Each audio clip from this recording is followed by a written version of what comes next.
پوچھا گیا صبر جمیل کسے کہتے ہیں؟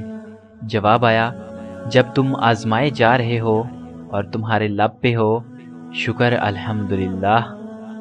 بڑی سے بڑی اور آسان فقیری یہی ہے کہ ہمیں اللہ کا ہر فیصلہ منظور ہے۔ بارش کا قطرہ سانپ اور سپی دونوں کے منہ میں گرتا ہے، مگر سانپ اسے زہر بنا دیتا ہے جبکہ سپی اسی قطرے کو موتی بنا دیتی ہے۔ بالکل اسی طرح اللہ تبارک و تعالی زبان سب کو دیتا ہے، کوئی زہر اگل کر پست رہ جاتا ہے اور کوئی موتی بکھیر کر بلند ہو جاتا ہے۔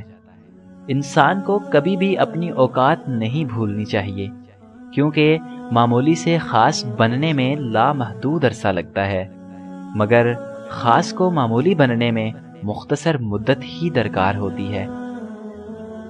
بچے کو غصے میں ہلکا سا تھپڑ لگا دیں تو رو پڑے گا، مگر مذاق میں مارے ہوئے زور کے تھپڑ سے بھی ہنستا رہے گا۔ نفسیاتی درد جسمانی درد سے زیادہ شدید ہوتا ہے، اور زبان کا لگا ہوا زخم کلہاڑی کے زخم سے زیادہ دردناک۔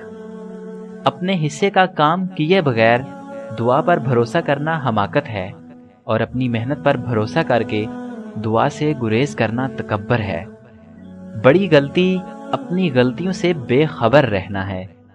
کوشش کرو کہ تم دنیا میں رہو، دنیا تم میں نہ رہے، کیونکہ کشتی جب تک پانی میں رہتی ہے خوب تیرتی ہے، لیکن جب پانی کشتی میں آ جاتا ہے تو وہ ڈوب جاتی ہے۔ مسلمانوں، بیٹیوں کی پیدائش پر خوش ہوا کرو، کافروں کی طرح غم نہ کیا کرو۔ جو برائی کی جگہ جاتا ہے اس پر تہمت ضرور لگتی ہے۔ آپ کی بہتری کس میں ہے؟ آپ کا رب آپ سے بہتر جانتا ہے۔ اور جب کسی نے آپ کو چھوڑنا ہوگا تو سب سے پہلے اس کا بولنے کا انداز بدل جائے گا۔ دریا نے نہر سے پوچھا تجھے سمندر نہیں بننا؟ نہر نے پیار سے کہا بڑا بن کے کھارا ہو جانے سے بہتر ہے چھوٹا رہ کے میٹھا رہا جائے۔ اپنے والد کی باتیں غور سے سنو تاکہ دنیا والوں کی نہ سننی پڑے۔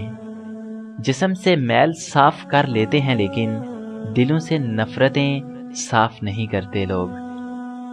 نماز پڑھو اس سے پہلے کہ آپ کی نماز پڑھی جائے۔ آدمی جب ماں باپ کے لیے دعا چھوڑ دیتا ہے تو اس کا رزق تنگ ہو جاتا ہے۔ ایک سمجھدار شخص دوسرے ناسمجھ کو جانتا ہے، کیونکہ ایک زمانے میں وہ بھی ناسمجھ تھا، لیکن ایک ناسمجھ دوسرے سمجھدار کو نہیں جانتا، کیونکہ وہ کبھی بھی سمجھدار نہیں رہا۔ بازار میں ہر چیز مل جاتی ہے، لیکن ماں اور ماں کا پیار نہیں ملتا۔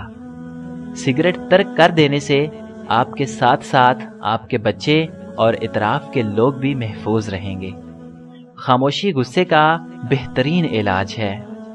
سب سے نقصان دہ گوشت وہ ہے جو اپنے بھائی کی غیبت کر کے کھایا جائے۔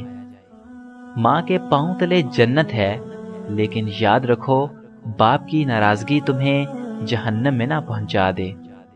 میں نے ایک چیز پر غور کر کے دیکھا ہے، میرے رب نے مجھے کبھی میری ہمت اور برداشت سے زیادہ نہیں آزمایا، لیکن انسانوں نے ہمیشہ مجھے وہاں سے آزمانا شروع کیا جہاں میری ہمت اور برداشت کی حد ہوتی ہے۔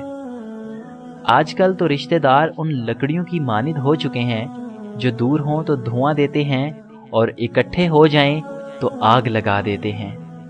غریب پر احسان کرو، کیونکہ غریب ہونے میں وقت نہیں لگتا۔